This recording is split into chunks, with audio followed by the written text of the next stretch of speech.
Ira Jonarmapianina no tohanany antoko leader fanilo amin'ny fifidianana filoham-pirenena raha ny fanazavana izay nentin'ny ministra fizantany Andriamatoa Jean Max Rakotamamonjy. Raha antsika toy izao manaraka izao kosa izay faneho keviny izay. Les candidats tohananay présidentielle itsy ampiambambana lazana amin'ireo fa Ira Jonarmapianina avy amin'ny hoe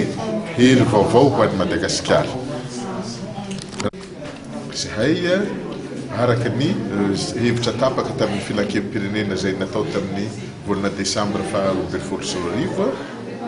dia mandatsaka candidat amin'ny fifidianana izay misy ary amin'ny anaran'ny antoko leader fanilo fa saingy amin'ny fifidianana filoham-pirenena dia manohana candidat izahay izay heverinay fa tokony ho afaka hanavotra ny firenena amin'izao fahasarana izay misy izao ary indrindra izay afaka hampiatra farafaharatsiny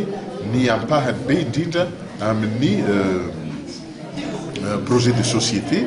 na vina mpiarahamonina izay nataony Andriamatoa Hery Rajaonamaleo tamin'ny fotoan'androny ka havaozina mandrakariva mba hifanaraka amin'ny toetrandro. Fa ny fifidianana solombavam-bahoaka kosa dia manana candidat izahay amin'ny anaran'ny antoko ary io dia